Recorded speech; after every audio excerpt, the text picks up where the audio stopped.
Morning students. बेटा हम कर रहे हैं क्लास 8 का चैप्टर 9 वचन। तो वचन हम पढ़ चुके हैं कि वचन क्या होते हैं, वचन के कितने भेद हैं, एक वचन और बहुवचन इसके भेद हैं। अब करते हैं हम इसके प्रश्न उत्तर। तो बेटा कल हम यहाँ तक पढ़ चुके थे कि वचन जो है उसको बहुवचन बनाते समय गण जन वृंत लोक लगाते हैं। अब है कि परसर्ग सहित बहुवचन बनाना, कि जब परसर्ग लगता है तब बहुवचन कैसे बनते हैं। जैसे बहन है तो बहन का बहनों ने, बरस बरसों से, सदी सदियों तक, नौकर नौकरों ने, माला मालाओं में, महीना महीनों से, देवता देवताओं ने, हाथी हाथियों ने, माता माताओं ने, लता लताओं पर। तो ये है कि जब परसर्ग लगाते हैं तो बहुवचन इस तरह से बनते हैं। आव दोहराई में शब्द के एक या अनेक का बोध कराने वाले शब्द वचन कहलाते हैं। हिंदी में वचन दो होते हैं, एक वचन और बहुवचन। वचन की पहचान संज्ञा सर्वनाम विशेषण क्रिया द्वारा होती है। कई शब्द सदा एक वचन में ही प्रयुक्त होते हैं, जैसे हवा, वर्षा। द्रव्यवाचक, भाववाचक तथा व्यक्तिवाचक संज्ञाएं सदा एक वचन में रहती हैं। आदर प्रकट करने के लिए एक व्यक्ति के लिए भी बहुवचन का प्रयोग किया जाता है। प्राण, हस्ताक्षर, दर्शन, आंसू आदि का प्रयोग सदैव बहुवचन में होता है। वचन परिवर्तन के कुछ नियम होते हैं जो हमने पढ़े थे। अब है प्रश्न उत्तर में। तो पहला प्रश्न है वचन किसे कहते हैं, उदाहरण सहित स्पष्ट कीजिए। और दूसरा है हिंदी में कितने वचन होते हैं, उदाहरण देकर स्पष्ट कीजिए। तो आपका उत्तर हो जाएगा इसके अंदर कि वचन किसे कहते हैं। वचन की परिभाषा की वचन संज्ञा का वह लक्षण है जो उसके एक या अधिक होने का बोध कराता है। वचन संज्ञा का वह लक्षण है जो उसका एक या अधिक होने का बोध कराता है। आप उदाहरण के रूप में इसमें लिख सकते हो, जैसे किताब, किताबें, आंख, आंखें। सेकंड क्वेश्चन था हमारा कि वचन है उसके कितने भेद हैं। तो वचन है उसके दो भेद होते हैं हिंदी में, एक वचन और बहुवचन। तो वचन के उदाहरण देकर स्पष्ट करना है। तो वचन के बारे में आप लिख सकते हो एक वचन और बहुवचन के बारे में। तो उत्तर पहले में लिखोगे वचन संज्ञा का वह लक्षण है जो उसके एक या अधिक होने का बोध कराता है, या फिर परिभाषा शब्द के एक या अनेक का बोध कराने वाले शब्द वचन कहलाते हैं, जैसे लड़का, लड़के, पतंग, पतंगे आदि।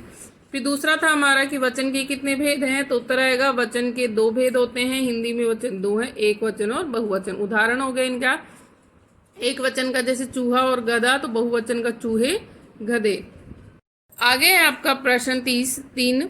वचन की दृष्टि से निम्नलिखित वाक्यों को शुद्ध करके लिखिए। कि यहाँ पर जो वाक्य हैं वो गलत लिखा हुआ, उसको वचन की दृष्टि से गलती है, उसमें अशुद्ध है, उसको सही करके लिखना है। सैनिक का प्राण निकल गया, क्योंकि जो सैनिक है उसका हमने क्या बताया था कि सैनिक का प्रयोग किस में करते हैं हम, बहुवचन में। कि जो समूह का बोध कराने वाले समुदायवाचक जो शब्द होते हैं वो क्या होते हैं, बहुवचन में प्रयोग होते हैं। तो सैनिक का प्राण निकल गया, यहाँ पर जो सैनिक है वो का नहीं आएगा, क्या आएगा, बहुवचन। तो सैनिक के प्राण निकल गए। मैंने चेक पर हस्ताक्षर कर दिया है, मैंने चेक पर हस्ताक्षर कर दिया है। तो हस्ताक्षर है वो भी किस में आता है आपका, बहुवचन पे। तो मैंने चेक पर हस्ताक्षर कर दिए हैं। आजकल संतों का दर्शन दुर्लभ है, आजकल संतों का, क्योंकि असंत क्या है यहाँ पर, संतों आया हुआ, देखो संतों। तो यहाँ पर का आएगा या के आएगा, यहाँ पर आएगा संतों के। आजकल संतों के दर्शन दुर्लभ है। तो उत्तर आएगा आजकल संतों के दर्शन दुर्लभ है, क्योंकि क्या है, बहुवचन है। क्या आपने आज का समाचार सुना, क्या आपने आज का समाचार सुना। तो यहाँ पर आज का समाचार नहीं आएंगे, आज के समाचार। क्या आपने आज के समाचार सुने। डर के मारे मेरा होश उड़ गया, डर के मारे मेरा होश उड़ गया। मेरा की जगह क्या आएगा यहाँ पर, मेरे। डर के मारे मेरे होश उड़ गए। रेखांकित का वचन बताओ। जो यहाँ पर रेखा खींच रखी है, जिनके नीचे अंडरलाइन कर रखी है, उनको आपके वचन बताने कि वो एक वचन है या बहुवचन। मैंने 10 टिकट खरीदे। तो देखिए बेटा यहाँ पर मैंने 10 टिकट खरीदे। यहाँ पर जो टिकट है अंडरलाइन तो टिकट के ऊपर करा हुआ है, टिकट एक वचन में दे रखा है, लेकिन उससे आगे क्या लिखा हुआ है, 10। तो टिकट कितने हैं, 10। तो एक वचन नहीं होंगे, कितने होंगे इसमें, बहुवचन। तो मैंने 10 टिकट खरीदे, तो यहाँ पर क्या आ जाएगा आपका, बहुवचन आ जाएगा। मैंने शायद गलती से आपको पहले एक वचन करवा दिया था, उसको सही कर लेना बेटा, बहुवचन होगा। उसने दूध पी लिया, उसने दूध पी लिया। यहाँ पर दूध है तो दूध हमने पढ़ा था कि जो द्रव्यवाचक संज्ञा है वो हमेशा किस में होती है, एक वचन में, तो एक वचन आएगा। सद्गुणों को अपनाओ,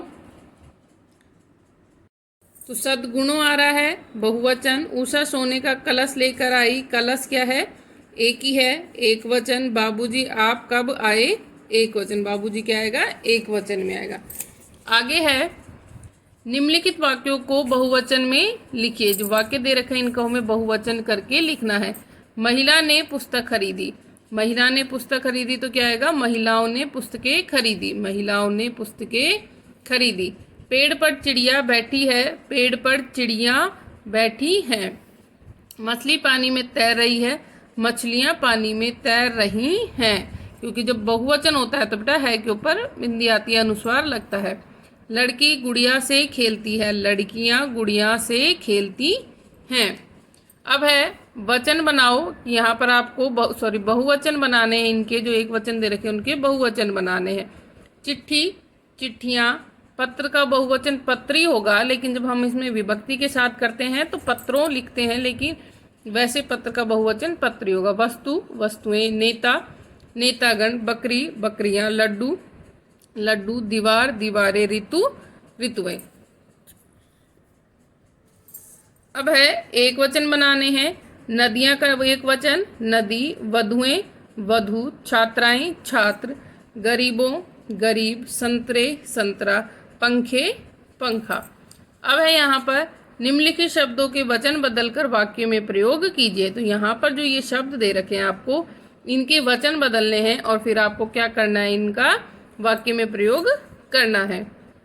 तो यहाँ पर वचन बदलने हैं तो देखो कवि क्या है, एक वचन में है, कवि का बहुवचन क्या हो जाएगा, बहुवचन में कवियों।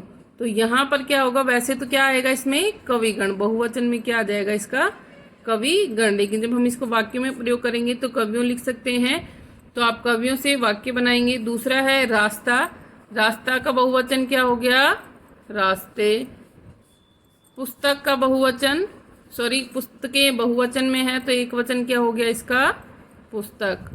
आंखें एक वचन हो जाएगा क्योंकि हमें वचन बदलना है, जो बहुवचन है उसको एक वचन में करना है और एक वचन है जिसको बहुवचन में। आंखें का आंख हो गया। मक्खी का क्या हो जाएगा, मक्खियाँ। फिर है भैंस, भैंसे। गुड़िया, गुड़ियाँ। लड़कियाँ, लड़की। गाय, गायें। कुत्ते, कुत्ता। ठीक है, तो वाक्य में प्रयोग आप कर लेंगे सभी का। तो ये आपको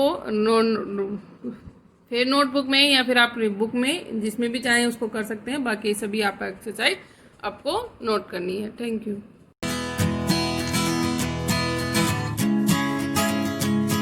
Students, welcome to our YouTube classes. This is for class 8. In previous class we have started our 7th chapter of history in reading, education and British rule. So let we continue our class.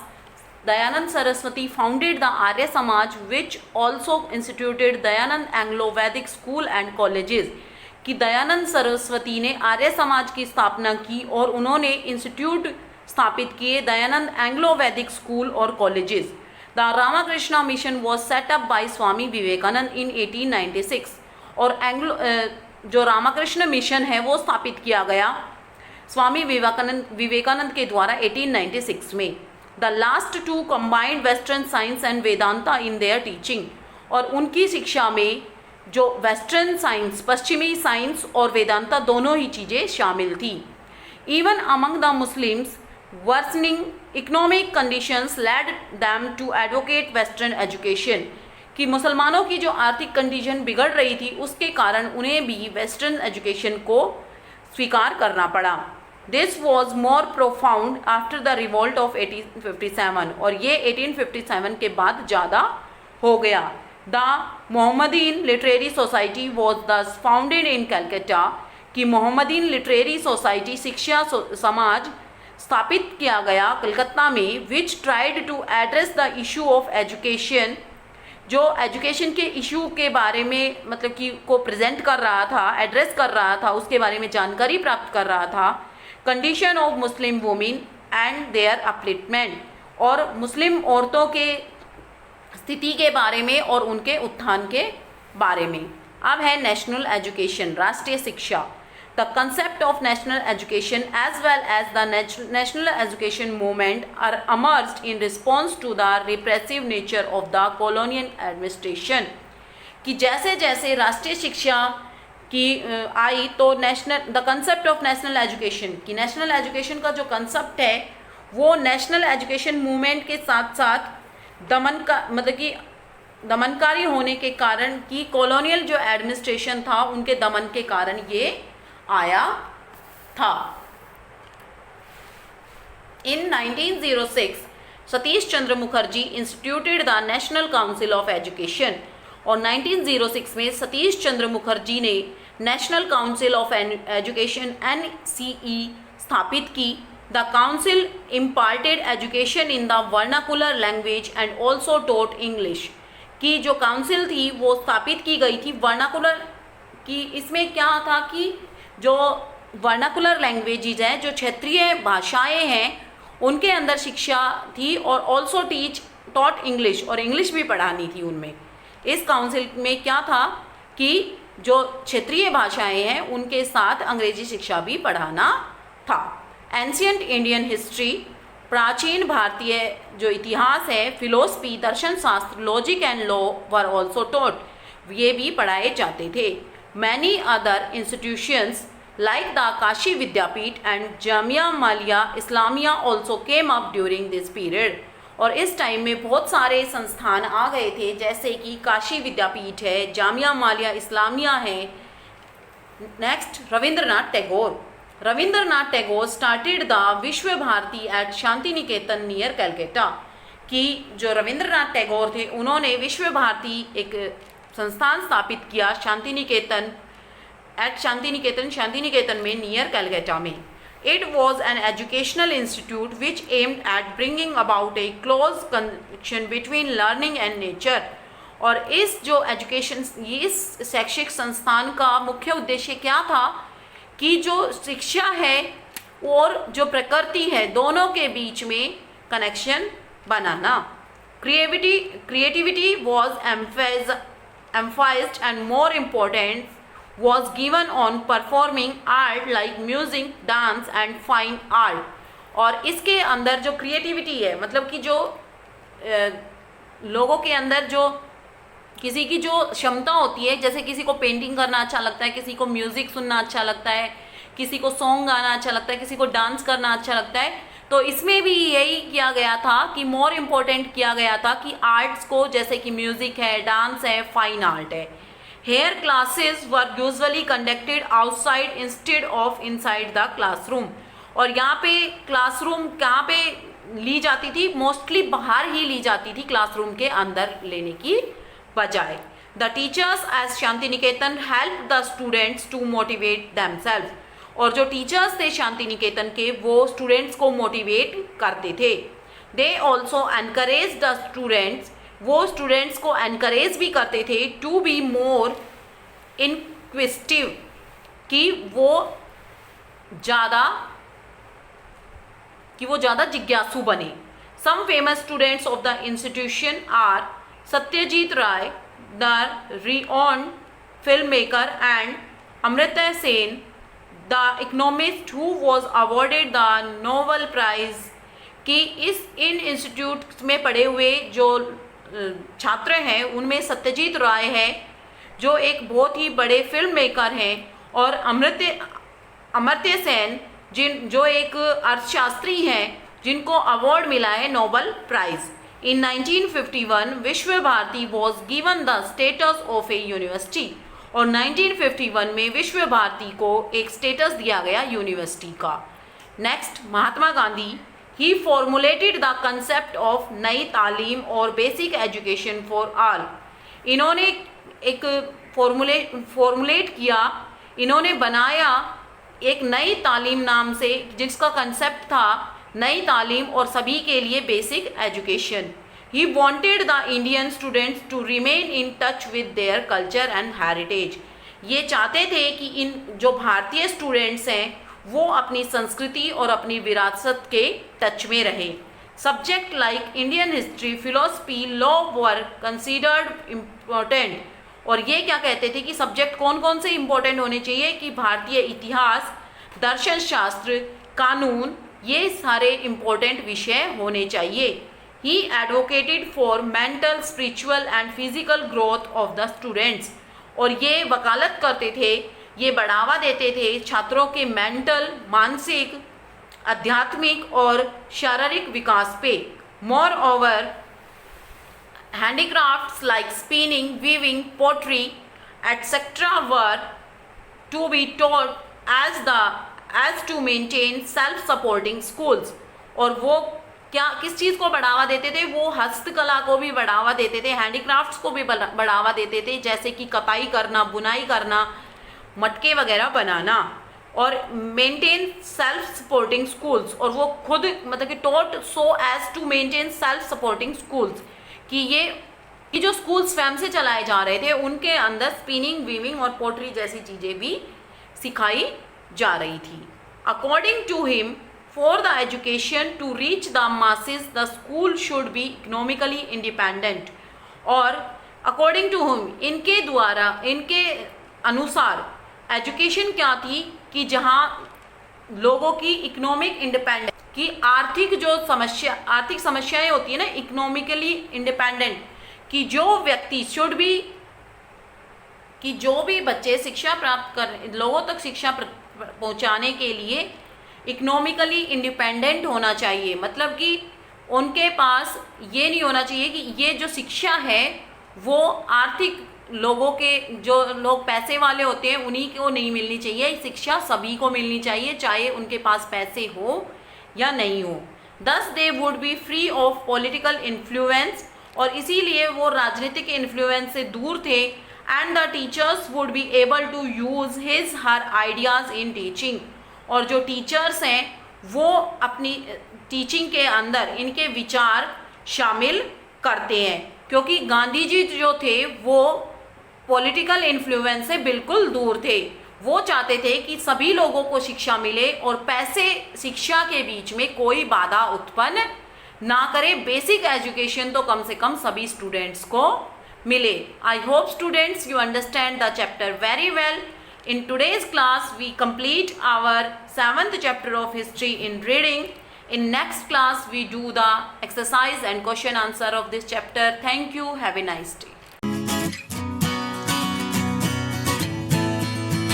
Morning 8th class. So let's start our today's maths class. So in the previous class, we completed our discussion of chapter 8 in exercise 8.2. Now we are going to do word problem of this exercise that are on the page number 130. ठीक है.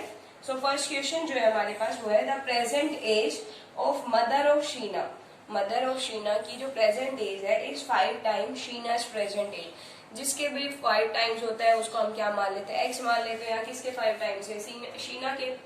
तो late कर लिया हमने Sheena's present age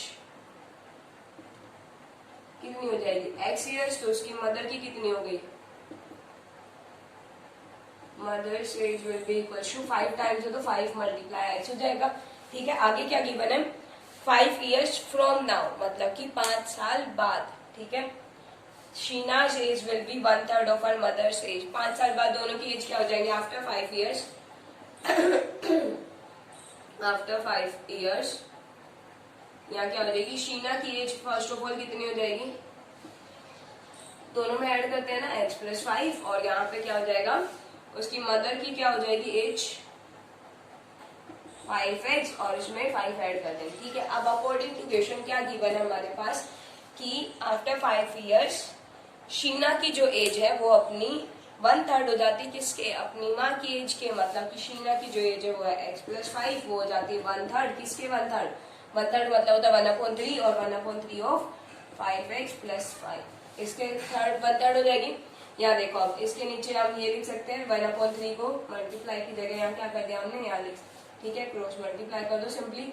3 को multiply करेंगे 3x, इससे करेंगे तो 15 इक्वल हो गया हमारे पास 5x प्लस 5, ये 5x इधर आ जाएगा 3x और माइनस का हो जाएगा ये इधर आके 5 इधर एज इट इज रहेगा, माइनस का 15 हो जाएगा इधर, यहाँ कितना बचा माइनस का 2x और यहाँ कितना आ गया माइनस का 10, minus minus cancel out 10/2 equals to 5, मतलब शीना की एज आ गई प्रेजेंट एज 5 और इसकी क्या हो जाएगी 5 multiply 5 that will equal to 25, ठीक है। तो इसकी माँ की एज कितनी आ गई 25 ईयर्स और शीना की एज आ गई हमारे पास 5 ईयर्स, ठीक है। Now next question is now second question is Lakhan is 15 years older, older मतलब क्या होता है बड़ा है, ठीक है, किससे है मोहन से तो लेट मोहन एज क्या मान लेते हैं हम x, और हमें पता है कि जो उसका लखन जो है वो क्या है उससे 15 ईयर्स ओल्डर है, मतलब लखन की एज क्या हो जाएगी उसमें ऐड कर देंगे हम, ठीक है, क्योंकि मोहन से क्या है लखन 15 ईयर्स ओल्डर है मतलब बड़ा है उससे, तो क्या हो जाएगा x प्लस 15 हो जाएगा। नाउ बोल आगे क्या है, after 3 years Lakhan will be 8 times as old as Mohan was 3 years ago, मतलब कि यहाँ पे दोनों के लिए 3 ईयर्स बाद नहीं कंडीशन गिवन है, यहाँ क्या गिवन है मोहन के लिए तो क्या है 3 ईयर्स अगो, मतलब कि उसमें माइनस होता है क्योंकि 3 ईयर्स अगो पहले वाले में माइनस होता है, जो आफ्टर होता है उसमें क्या होता है प्लस होता है। तो आफ्टर 3 ईयर्स लखन, तो लखन की एज में क्या करेंगे हम 3 ऐड करेंगे, ठीक है, और इसकी एज में क्या करेंगे हम 3 माइनस करेंगे, ये तो हो गया। अब क्या बोला है लखन की एज क्या हो जाती 8 टाइम्स हो जाती, किसके लखन की एज ये हो गई 8 टाइम्स हो जाएगी किसके मोहन की एज के, जो कि उसकी 3 साल पहले थी, तो ये कंडीशन हमारे पास बन गई। अब यहाँ क्या हो गया x प्लस 18 और यहाँ से क्या हो जाएगा 8x और माइनस का 24, इसको इधर ले आओ x माइनस 8x हो जाएगा, यहाँ पे माइनस का 24 है, माइनस 18 भी इधर चला जाएगा, ठीक है, क्या हो गया अब यहाँ पे माइनस 7x और यहाँ कितना हो गया माइनस का 2 और 3 और 42, ठीक है, x will be equals to minus से minus cancel out 42/7 that will be equals to 6, मतलब क्या आ गई हमारे पास मोहन की एज आ गई 6, तो लखन की कितनी हो जाएगी 6 plus 15 that will be equals to 21 years, ठीक है। सिंपली क्या था यहाँ पे अब हर जगह क्या होता था दोनों में सेम कंडीशंस की होती है आफ्टर दैट ईयर या बिफोर दैट ईयर, लेकिन यहाँ पे क्या है लखन की तो आफ्टर 3 ईयर्स बोला है और वो किसके 8 टाइम्स है मोहन की एज के, जब वो क्या है 3 साल पहले, उसकी 3 साल पहले जो एज थी उसके 8 टाइम्स है लखन की 3 साल के बाद, ठीक है, ऐसे कंडीशंस गिवन है। Now next question is now third question is the ones place digit of A 2 digit number, ones place और क्या होता है टेंस प्लेस होता है 2 डिजिट नंबर में, तो हम मान लेते हैं फर्स्ट में थर्ड है हमारे पास, वंस प्लेस वाले को मान लेते हैं हम y और टेंस प्लेस वाले को मान लेते हैं हम x, ठीक है, टेंस प्लेस वाले क्या मान लिया हमने x और वंस प्लेस वाले क्या मान लिया हमने y, ठीक है। यहाँ पे क्या गिवन है the ones place digit of A 2 digit number is twice the tens place, twice के बाद जो वैल्यू होती है उसको हम मान लेते हैं x या y जो भी है, तो हमारे पास 10x, तो यहाँ क्या हो जाएगा वंस प्लेस वाला डिजिट किसके इक्वल है twice of tens place digit, ये गिवन है ना, ट्वाइस के बाद जो टर्म होती है उसको हम ट्वाइस के साथ ही लिखते हैं और उसके पहले जो होती है उसको इधर लिखते हैं, ठीक है, ये याद है। अब क्या हो जाएगा 2 डिजिट नंबर क्या हो जाएगा हमारे पास 2 डिजिट नंबर क्या होगा, यहाँ से देखो टेंस प्लेस पे क्या है x है और वंस प्लेस पे क्या है y, ये हो गया। अब क्या है आगे the number obtain by, obtain किससे the reversing the order of the digits, order of digits को, तो रिवर्सिंग पे क्या हो जाएगा रिवर्सिंग द ऑर्डर डिजिट क्या आ जाएगी हमारे पास अब 10 और प्लस x, ये हो जाएगी टर्म, ठीक है। तो यहाँ देखो हमें पता है यहाँ y की वैल्यू हम रख सकते हैं यहाँ से 2x, तो 10x और प्लस 2x हो गया यहाँ से, यहाँ पे क्या हो जाएगा 10 इंटू 2x और प्लस x, क्योंकि यहाँ पे y की जगह क्या लिखेंगे 2x, यहाँ क्या बन गया 12x और यहाँ क्या बन गया 20, ये हो गया और एक ये x 21x हो गया इतना। अब बोला है the number obtain by reversing the order, कौन सा मिला है 21x लिख देते हैं यहाँ पे, ये क्या है हमारे पास डिजिट इंक्रीजेस बाय 18, किससे इंक्रीज हो रहा है 18 ओरिजिनल नंबर से, मतलब इससे कितना है हमारे पास ग्रेटर कितना है उसे 18, तो यहाँ क्या हो जाएगा माइनस में ओरिजिनल नंबर और इक्वल हो जाएगा 18 के, ठीक है। 21 माइनस 12 इज 9 और यहाँ पे 8, x इक्वल टू कितना आ गया 18/9 that will be equal to 2, ठीक है। x अगर ये आ गया तो y की वैल्यू क्या आ गई 2 इंटू एक्स, जो कि 2 इंटू 2 4 हो गया, तो y की वैल्यू अगर हमारे पास ये आ गई, तो नंबर क्या आ गया अब हमारे पास 10 इंटू एक्स प्लस वाई, यही था नंबर 10 इंटू एक्स की वैल्यू क्या है 2 और प्लस 4, कितना हो गया 20 plus 4 that will be equal to 24, और ये क्या आ गया हमारे पास आंसर जो नंबर है, ठीक है। Now next question is, now fourth question is the numerator of a rational number is 1 less than it's denominator, किससे लेस है एक डिनोमिनेटर से, तो हम डिनोमिनेटर को मान लेते हैं let denominator equals to x, तो न्यूमरेटर क्या हो जाएगा वहां से, न्यूमरेटर हो जाएगा उससे एक लेस तो 1 माइनस हो जाएगा, ठीक है। नेक्स्ट देखो, if 2 is added to its numerator, 2 को ऐड करते हैं हम न्यूमरेटर में, and 2 is subtracted from denominator, तो डिनोमिनेटर में से हम 2 माइनस करते हैं, उसके बाद रेशनल नंबर हमें क्या मिलता है 10/7, तो first of all rational number का क्या होता है, ऊपर क्या होता है न्यूमरेटर, न्यूमरेटर में से हम क्या माइनस कर रहे हैं, उसमें ऐड कर रहे हैं 2, नीचे क्या होता है डिनोमिनेटर जो कि x है, और उसमें क्या कर रहे हैं सब्ट्रैक्ट कर रहे हैं 2 को, ठीक है। वैल्यू क्या मिली हमें 10/7, यही है। यहाँ देखो -1 + 2 कितना आंसर आएगा, प्लस का 1 तो x + 1, और यहाँ हो गया x - 2 that will be equal to 10/7, simply cross multiply and solve it, ठीक है। Now next question is, so in the next question we have 2 cars start from 2 cities at the same time and meet after 6 hours, मतलब कि यहाँ पे उनका meeting हार कितना time कितना है 6 hours, if the distance between the 2 cities is 540, मतलब यहाँ पे क्या है टाइम गिवन है 6 hours, डिस्टेंस जो है वो कितना है 540 किलोमीटर है, और स्पीड जो है वो क्या है, speed of one car is 4/5 of the speed of the other car, तो मतलब हम मान लेते हैं जिसकी 4/5 है, तो let speed of other car मतलब सेकंड कार मान लेते हैं, ठीक है, इक्वल्स टू एक्स, तो फर्स्ट की क्या हो जाएगी, उसके क्या लिखा है हमारे पास 4/5 ऑफ दिस, ठीक है। अब क्या फाइंड करना है, हमें स्पीड ही फाइंड करनी, क्या होता है स्पीड का फॉर्मूला कि यहाँ पे स्पीड होता है डिस्टेंस अपॉन टाइम, लेकिन ये दोनों क्या था हमारे पास, उन दोनों का एडिंग करके था, मतलब कि दोनों साथ साथ, उन दोनों ने साथ उन के बीच का डिस्टेंस इतना था और उनका टाइम इतना था, तो यहाँ पे स्पीड भी क्या हो जाएगी प्लस हो जाएगी, तो यहाँ पे स्पीड प्लस हो गई, ये स्पीड हो गया, डिस्टेंस अपॉन टाइम फॉर्मूला होता है तो 540 और अपॉन में 6 6 9 54 होता है, 90 आ गया, यहाँ पे एलसीएम लो कितना आ गया 5, 1 को डिवाइड करेंगे 5 से कितना आएगा 5 को मल्टीप्लाई करो इससे 5x आ गया, यहाँ पे 4x एज इट इज रहेगा 90, कितना आ गया 9x upon 5 that will be equals to 90। अब क्या हो जाएगा, यहाँ x एज इट इज रह जाएगा, ये 5 इधर डिवाइड में, इधर जाके हो जाएगा मल्टीप्लाई में, और ये 9 इधर मल्टीप्लाई में, इधर आके हो जाएगा डिवाइड में, कितना आ गया हमारे पास 50, मतलब कि जो सेकंड कार है उसकी स्पीड आ गई 50 km/h, और यहाँ पे जो है इसका क्या हो जाएगा 4/5 और मल्टीप्लाई 50, 5 × 5 5 10, तो कितना आ गया 40 km/h, इसका क्या आ गया आंसर आ गया, मतलब 2 स्पीड आ गई हमारे पास और ये हमें निकालनी थी, ठीक है। So students that is all for today, thank you, have a nice day.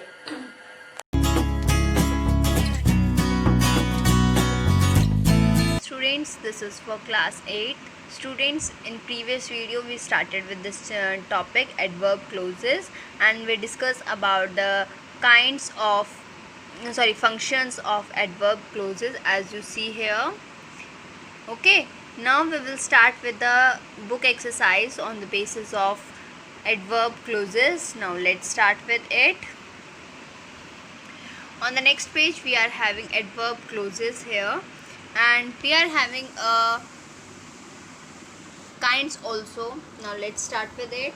हमें इसमें क्या करना है, इस क्वेश्चन में pick out the adverb clauses in the sentences and state what kind each is. It means आपको इन सेंटेंसेस में एडवर्ब क्लोजेस फाइंड आउट करने हैं, और इन एडवर्ब क्लोजेस को फाइंड आउट करके क्या करना है, व्हाट काइंड यानी कि कौन सा फंक्शन इसमें यूज़ हुआ है वो हमें आइडेंटिफाई करना है।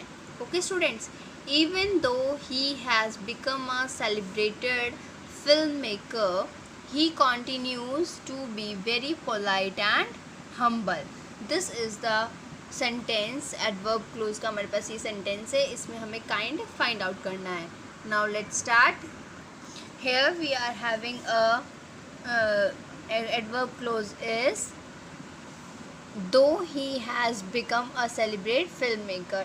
In this sentence we are having this adverb clause, और ये कौन सा adverb clause है हमारे पास, कंसेशन. कंसेशन के लिए क्यों है, क्योंकि इसमें देखिए आप प्रीवियस पेज पे देखेंगे फंक्शंस में कंसेशन H पे है हमारे पास. Are introduced by the conjunctions example though, although, notwithstanding, that, even if, even though. In words को हम यूज़ करेंगे फॉर कंसेशन. और इस सेंटेंस में हमें ऑलरेडी गिवन है even though he has become a celebrated film maker. Okay students, so we are going to write it down here. Adverb of concession, adverb clauses of concession. Okay students, you can see here. Next is, while I was sitting in the veranda, I closely watched at the antics of my pet cat.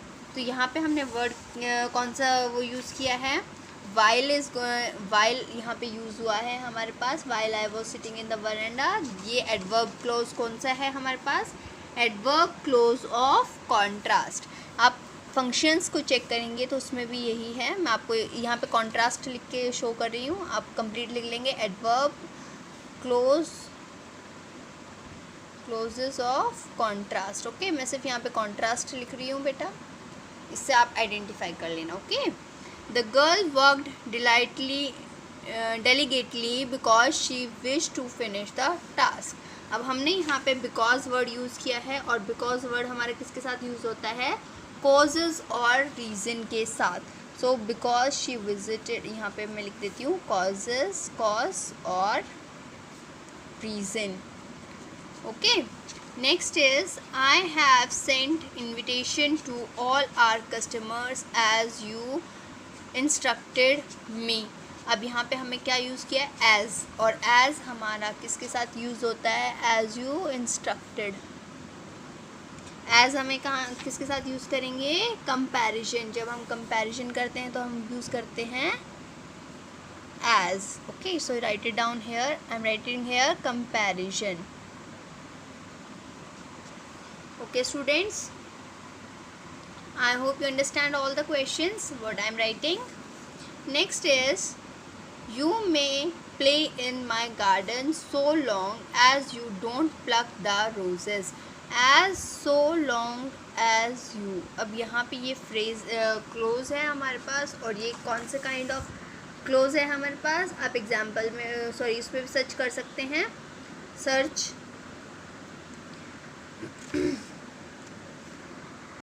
यहाँ पे हमने again comparison किया है सो और as के साथ, तो again we are writing here comparison. This is the comparison kind of adverb. Adverb clauses है, sorry. I was so preoccupied with work that I could not even take my lunch. अब हमने यहाँ पे दो words use किए हैं, so और that. सो इसको हम कंप्लीट अंडरलाइन करेंगे, और यहाँ पे कौन सा एडवर्ब क्लोज यूज़ करेंगे, जो हमने दोनों ही क्योंकि हमारे पास सो भी यूज़ हुआ है और दैट भी, तो ये हमें रिज़ल्ट मिल रहा है. ठीक है, यहाँ पे हमें क्या मिल रहा है, result. So we are using here result. Okay. Next is, whereas the rich roll in luxury the poor live in misery. Whereas, अब हमने यहाँ पे क्या यूज़ किया है, वेयर एज यूज़ किया है, और वेयर एज के साथ क्या आ जाएगा हमारे पास, whereas, wherein. This is the place we are using here, so we are going to write it down here, place. Now students, I completed with these sentences, you can see here. And next sentence is, put the money where you kept it before. अब हमने यहाँ पे where use किया है, और where हम कब use करते हैं, place के साथ, कि वो चीज़ कहाँ पे रखी हुई है. Next is, although scientists know why earthquakes happen, they are still not able to predict them. Here we are using although scientists know the earthquakes, और although हम कब यूज़ करते हैं, अभी हमने जब कल हमने फंक्शंस रीड किए थे तो उसके बारे में पढ़ा था हमने. although is using with, in which kind of clause, we are using although in the concession, concession, concession. I will give you a map so that you can find the way to your relative's house. अब हमने यहाँ पे use किया है so that, और so that किसके साथ use होगा हमारा? Adverb result. बेटा इसको कंप्लीट लिखेंगे, मैंने सिर्फ फंक्शंस के नाम लिखे हैं, आप इसको कंप्लीट लिखेंगे जैसे मैंने फर्स्ट में लिखा है adverb clauses of concession, adverb clauses of contrast, adverb clauses of cause और reason. This is your homework. Do this book exercise in your fair notebook. This is your homework. Okay students, I hope you understand this. Thank you everyone.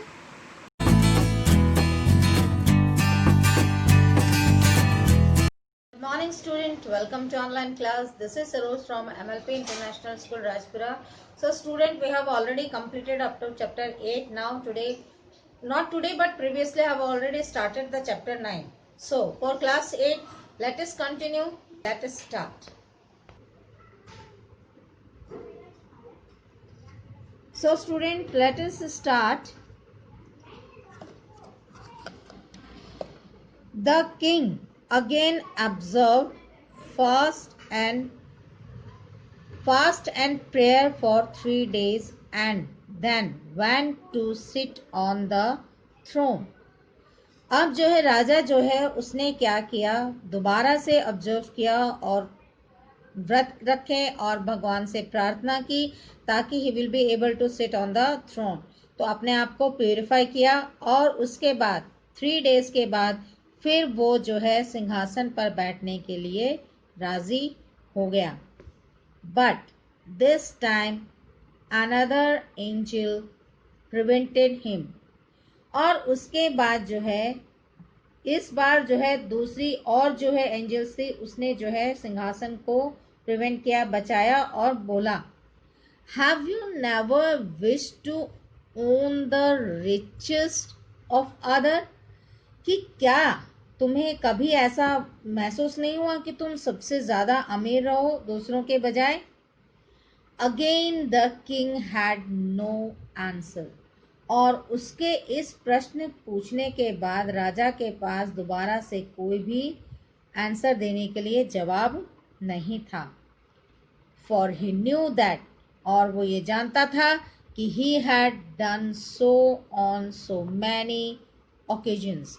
यानी कि उसने जो है ऐसा बहुत बार जो है चाहा और किया, बहुत से ओकेजन्स में ऐसे मौके उनको बहुत मिले. The second angel also suggested him to purify again and flew away. अब जो सेकेंड एंजल थी उसने भी यही सजेस्ट किया उसको और उसको कहा कि आप अपने आप को प्योरीफाई कीजिए, शुद्ध कीजिए पूजा और उससे, और उसके बाद जो है उड़ जाइए. Thus, whenever the king tried to sit on the throne, जब भी राजा ने थ्रोन में बैठने की कोशिश की, an angel would ask him a question to which the king had no answer. जब भी राजा ने सिंहासन पर बैठने की कोशिश की उसी वक्त जो है नेक्स्ट एंजल आकर उससे कोई ना कोई प्रश्न पूछती और राजा उसके जवाब को नहीं दे पाता, असमर्थ हो जाता था. और इस तरह से जो है वो एंजल प्रश्न पूछकर फिर उसे ये कहती कि आप जाइए और फिर से प्रेयर कीजिए, फास्ट कीजिए और 3 डेज के बाद दोबारा आइए. तो इस तरह से वो फिर कह करके उड़ जाती थी. At last only one angel was left. और आखिर में सिर्फ एक एंजल बच गई थी. फॉर द लास्ट टाइम, आखिर टाइम पे, the king went to sit on the throne. अब लास्ट में जो है राजा ने उस सिंहासन पर बैठने की चेष्टा की.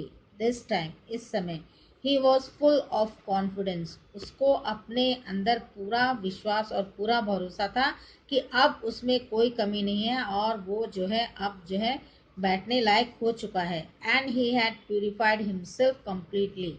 और उसने अपने आप को पूरी तरह से शुद्ध कर लिया है, सिंहासन पर बैठने के लायक बन गया है. When he was about to sit, जैसे ही वो बैठने के लिए खड़ा हुआ ऑन द थ्रोन, उस जो है सिंहासन पर, the last angel stopped him and said.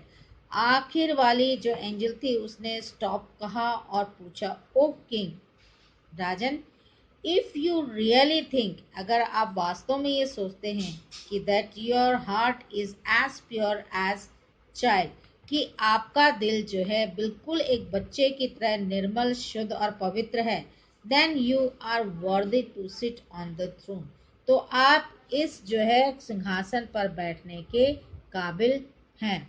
No, said the king sadly, राजा ने जो है दुखी होकर कहा कि नहीं, I am not worthy to sit on the throne, मैं इस सिंहासन पर बैठने के लायक नहीं हूँ। एट दिस, और इसके बाद क्या होता है, the last angel also flew away carrying the judgment seat of this on his shoulder, और इस तरह से लास्ट एंजल ने राजा के ये शब्द सुने और सिंहासन को साथ लेकर अपने कंधों पर लेकर सिंहासन को लास्ट एंजल जो है वो उड़ गई, यानी कि सिंहासन समेत वहां से गायब हो गई। सो स्टूडेंट, आपने ये स्टोरी पढ़ी राजा विक्रमादित्य की सीट की, जो कि जो है बहुत ही ज़्यादा फेमस थे अपने ट्रू जजमेंट के, और वो निष्पक्ष होकर के जो है अपना वो सुनाते थे। तो उसकी जो है सिंहासन की सीट जब एक राजा को मिली तो उसने क्या किया, जितने बार भी कोशिश की तो उसकी 21 जो एंजल्स थी उसमें सिंहासन में लगी हुई थी, वन बाय वन उसने कहा, और the king was unable to जो फुलफिल हिज क्वेश्चन। सो इस तरह से जो है लास्ट में सिंहासन को लेकर के एंजल वहां से उड़ गई। तो स्टूडेंट, ये स्टोरी है आपकी। अब देखिए वर्ड ट्रेजर है, आपकी वर्ड मीनिंग्स हैं जिसमें आपके मीनिंग्स दिए हुए हैं। आप डिक्शनरी की हेल्प से आप इसका हिंदी वर्ड्स देख लीजिएगा, और उसके बाद आपको करना क्या है, आप इसकी रीडिंग कीजिएगा, और जो आपको लगे कि हाँ इनमें से ये मुझे नहीं समझ में आ रहा है तो उसको जो है आप करके जो है लर्न कीजिएगा। सो स्टूडेंट, आपको करना क्या है, जैसे मैं आपको हर वीडियो में बताती आई हूँ कि आपको जो है वीडियो को लाइक करना है, शेयर करना है, और चैनल को सब्सक्राइब कीजिए, और साथ ही साथ बेल आइकन पर क्लिक करना ना भूलें। Thank you, take care, bye.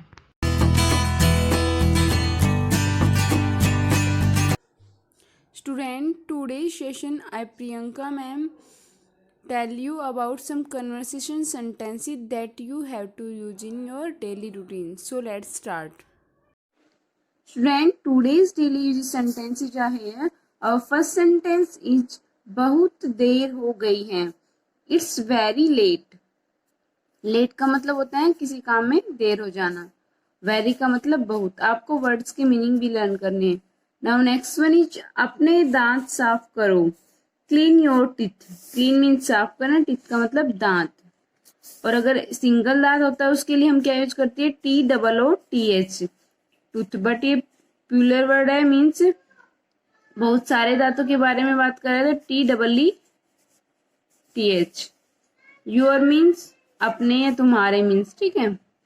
उसे अपने आप सीखना होगा. It's he will have to learn himself. Himself का मतलब होता है अपने आप. लर्न का मतलब सीखना. नाउ नेक्स्ट वन इज मैं तुम्हें नहीं छोड़ूंगा. I will not spare you. Spare का मतलब माफ न करना या नहीं छोड़ना मीन्स, ठीक है. नाउ नेक्स्ट वन इज तुम्हें अपनी गलती माननी चाहिए. You should confess your fault. Fault का मतलब होता है गलती, एंड कन्फेस का मतलब मानना, और शुड मीन्स चाहिए. तो आपको इस तरह वर्ड्स के मीनिंग पता हो तो आप इजीली सेंटेंस कन्वर्सेशन कर सकते हैं. नाउ नेक्स्ट वन इज मैं 15 साल का हो गया. I have to turn 15. Now next one is मैंने कदमों की आवाज सुनी. I hear footfall. फुटफॉल होता है कदम, हियर का मतलब सुनना. नाउ नेक्स्ट वन इज उसके सिर में दर्द है. He had a headache. Headache का मतलब होता है सर दर्द होना. नाउ नेक्स्ट वन इज कोई बात नहीं, नो प्रॉब्लम. नेक्स्ट वन सीधे जाना, गो स्ट्रेट. ओके, जैसे आपकी मम्मा का आपको कोई काम के लिए बोलती हैं, बाहर घर से बाहर जाते हैं तो बोलती है कि गो स्ट्रेट, मीन्स आपको सीधे जाना है. जैसे कोई गलती हो जाती है कई बार तो कोई आपको डांटता नहीं, हो बोलता कोई बात नहीं, हो गया तो नो प्रॉब्लम. आप you can use that word no problem. Okay, तो ये आपके कुछ सेंटेंसेज हैं. Now some revision sentences are here, इस तरह से आपसे एग्जाम में आस्क किए जा सकते हैं। ओके, उसने अपनी आंखें बंद कर ली। अगर आपको मीनिंग पता है और ये पता है कि ये जो सेंटेंस है वो किस टेंस में है, तो आप इसको इजीली कन्वर्ट कर सकते हैं। बंद कर ली मीन्स ये काम हो चुका है, तो मीन्स इसमें सेकंड फॉर्म यूज होगी, ये पास्ट टेंस हो गया। ही क्लोज हिज आईज, यहाँ पे हिज या हर में दोनों यूज कर सकते हैं हम किसी भी उसमें, तो ये दोनों ही ऑप्शन चाहिए, ही क्लोज हर आईज या ही क्लोज हिज आईज, तो आप इसमें से कोई भी ऑप्शन सेलेक्ट कर सकते हैं। ठीक है, बट इसमें आपको ये ध्यान रखना है जहाँ सी है वहां पे आपको हर यूज करना है, और जहाँ ही है वहां पे हिज। तो ये आपके दोनों ऊपर वाले सेंटेंस क्या है, रॉन्ग है। ही क्लोज हिज आई और सी क्लोज हर आईज, अगर सी क्लोज हर आईज होता तो ये सेंटेंस। नाउ नेक्स्ट इज आलू छील दो, पील ऑफ द पोटैटोज। आपके पास ऑप्शंस गिवन होंगे, आपको उनमें से कोई वन सेलेक्ट करना है, तो इस तरह से भी आस्क किए जा सकते हैं और कंप्लीट भी आपको कन्वर्सेशन पूछा जा सकता है। नेक्स्ट वन इज यह मेरी पुस्तक है, तो दैट्स माई बुक या दिस इज माई बुक। अगर यहाँ वह होता तो आप दैट्स यूज करते, और यहाँ पे यह है तो this is my book. Now next one is मुझे कोई आवाज सुनाई दी, आई heard A noise.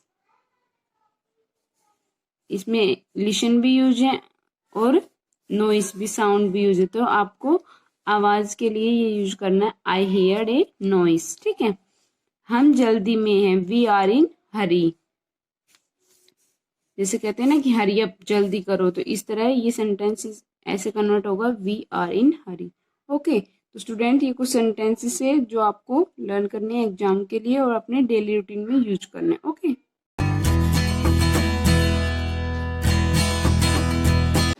hello student, today's session I Priyanka ma'am teach you subject computer, and today's I tell you some basic questions of computer. So let's start.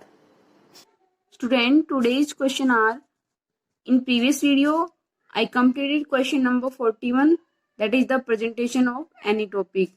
Now question number 42 is what is icon. Student, when you open computer then some icons are represent on your desktop, means आपको छोटे छोटे pictures दिखाई देते हैं desktop पे जो अलग अलग एप्लीकेशंस के होते हैं, दैट इज आइकन। तो आप इसको किस तरह से डिफाइन करेंगे, graphical representation of data is called as icon या नोन एज आइकन।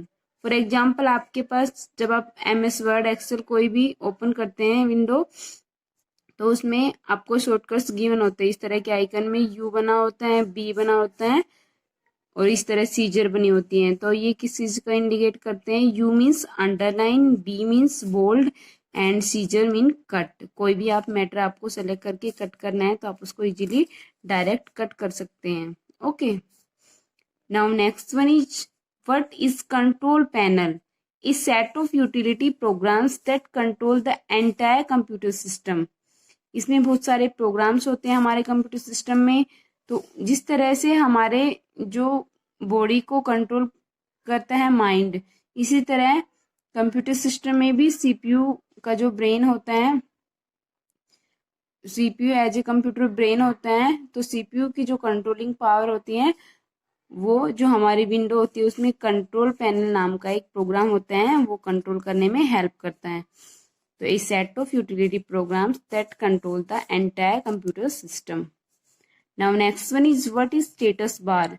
स्टूडेंट, जब आप कंप्यूटर में आप कोई भी विंडो ओपन करते हैं तो उसमें बहुत सारे बार होते हैं, means title bar, status bar, task bar, तो ये सभी प्रॉपर अपना प्लेस होता है, वहाँ पे लोकेटेड होते हैं। तो स्टेटस बार जनरली जब सिंपल विंडो होती है, मीन्स आप कभी विंडो का जो स्क्रीन है उसको मूव कर सकते हैं, बट जनरली जो स्टेटस बार होता है वो कहाँ होता है, बॉटम लेफ्ट, बॉटम राइट में होता है। और ये क्या शो करता है कि जो आपका कर्सर एक पॉइंटर होता है स्क्रीन पे, उसकी करंट पोजीशन कहाँ है स्क्रीन पे। तो status bar show the current location of A cursor on screen. Now next is task bar. ये टास्क बार जो सबसे नीचे ब्लू कलर का एक पेन होता है उसको टास्क बार बोलते हैं। तो ये कहाँ लोकेटेड होता है, बॉटम लेफ्ट में लोकेटेड होता है। इसका क्या वर्क होता है, it show the currently open program. इससे आपको ये पता चल सकता है कि आपके जो कंप्यूटर में रनिंग जो प्रोसेस है उसमें कितने जो प्रोग्राम्स हैं वो मिनिमाइज हो रखे, मीन्स वैसे ओपन है बट वो मिनिमाइज है, मीन्स स्क्रीन पे शो नहीं हो रहे हैं। तो आप उसको क्लोज कर सकते हैं इजीली टर्न ऑफ करने से पहले। Now next one is what is operating system. Student, that is most important questions and also most important part of any computer system. Okay, operating system एक मीडिएटर होता है, means interface between the user and computer system. आपके पास computer system है, आप खुद उसके पास बैठे हैं, बट आपके कंप्यूटर में विंडो नहीं, means generally window operating system use होते हैं, तो आप लोग विंडो से ही समझ पाएंगे।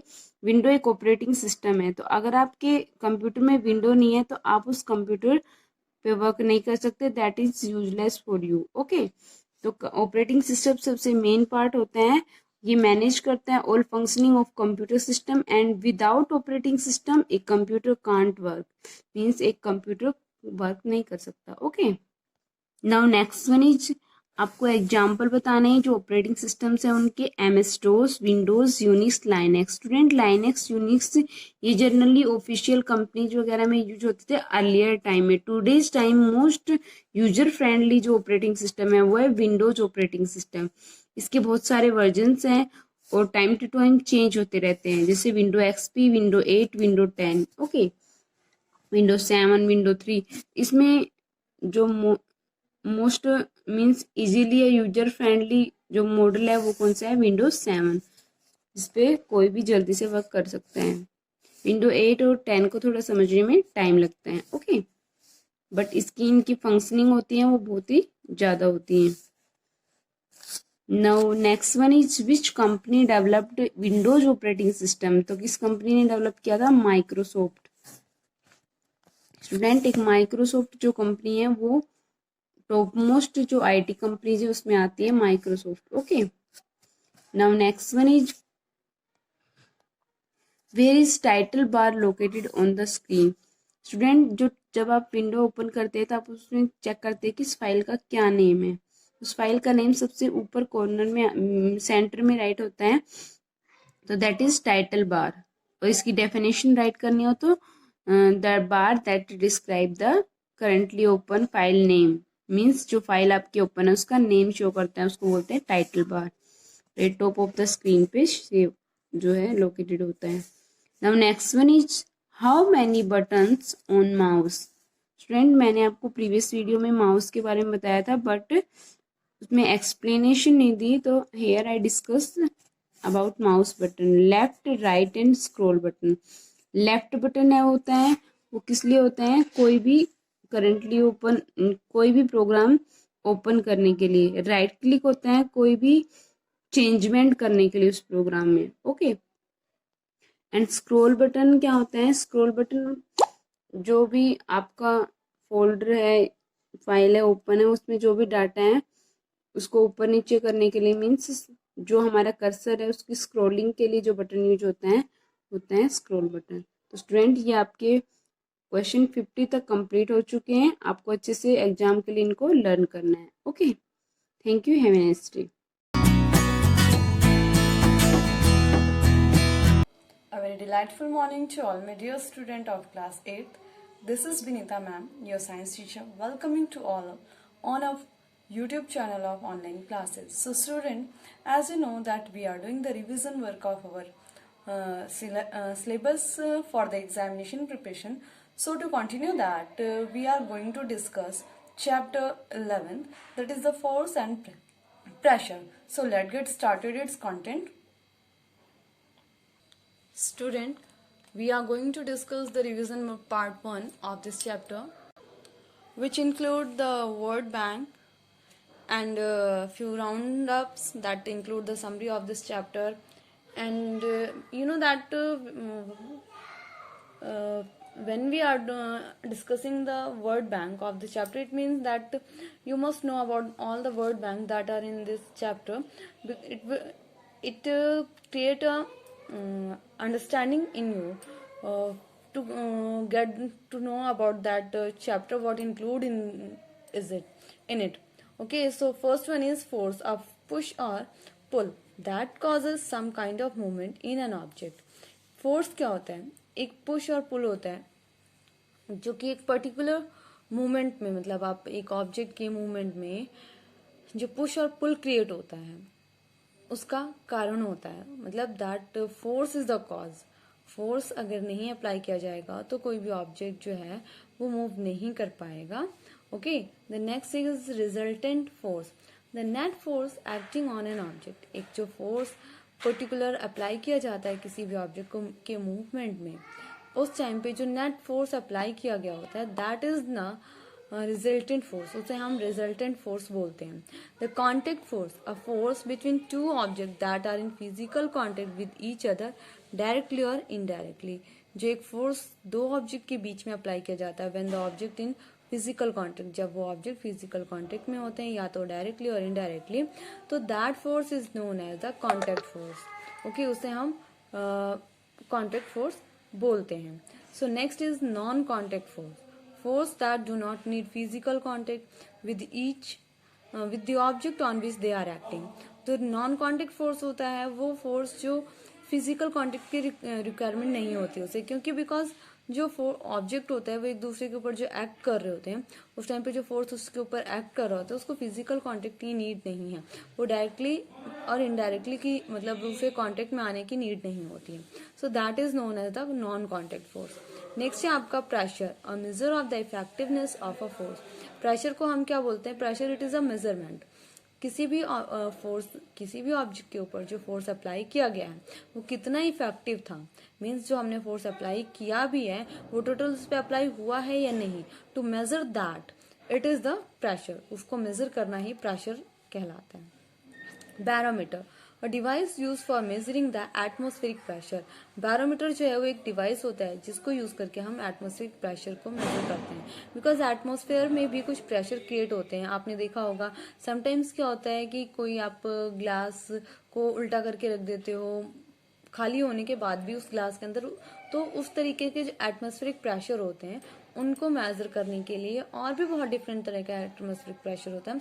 सो to measure that we need a instrument that is the barometer. So student, we have done our today's word bank. Now move to the roundup. Here are few roundup given that relates to the whole summary of this chapter.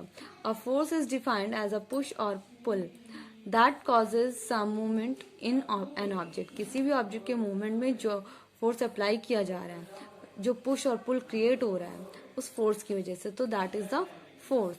When two force applied on an object और body act in the same direction, जब दो forces को हमने किसी भी object के ऊपर या बॉडी के ऊपर एक्ट किया है and the body same direction में मतलब फोर्स अप्लाई किया जा रहा है, then the total force acting on the body, जो टोटल फोर्स होगा बॉडी के ऊपर एक्ट किया जा रहा है will be the equal to the sum of the two forces and the direction will remain same. तो जो बॉडी के ऊपर फोर्स अप्लाई किया गया होगा वो टोटल इक्वल होगा उन दोनों फोर्सेस के सम का, और डायरेक्शन जो है वो सेम रहेगी. ओके, नेक्स्ट है आपका third point. Isaac Newton discovered that gravity is a force that acts at a distance and attract bodies of matter toward each other. देखिए आइजक न्यूटन ने क्या डिस्कवर किया था? फर्स्टली तो उन्होंने ग्रेविटेशनल फोर्स को डिस्कवर किया था कि अर्थ में जो ग्रेविटेशनल फोर्स है वो किस तरीके से वर्क करता है and all that they find. Okay, तो इस देखिए that acts at a distance and attract bodies of matter toward each other. तो ग्रेविटी जो है, ग्रेविटेशनल फोर्स जो है वो किस तरीके से किसी मतलब एक दूर मतलब डिस्टेंस पे रहता है, कांटेक्ट में नहीं आता है, बट आफ्टर दैट वो बॉडी को अट्रैक्ट, कोई भी मैटर कोई भी ऑब्जेक्ट उसको अपनी तरफ अट्रैक्ट करता है.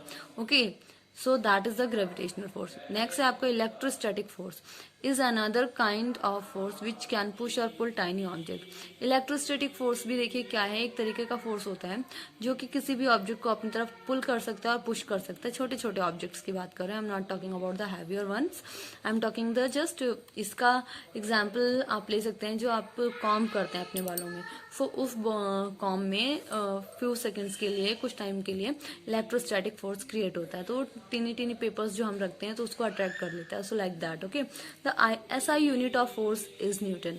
न्यूटन की फोर्स को न्यूटन ने डिस्कवर किया था, that's why the SI unit, standard unit to measure the force, is known as Newton. The unit Newton is denoted by the letter N, और ये जो न्यूटन यूनिट है इसको हम कैपिटल एन से डिनोट करते हैं.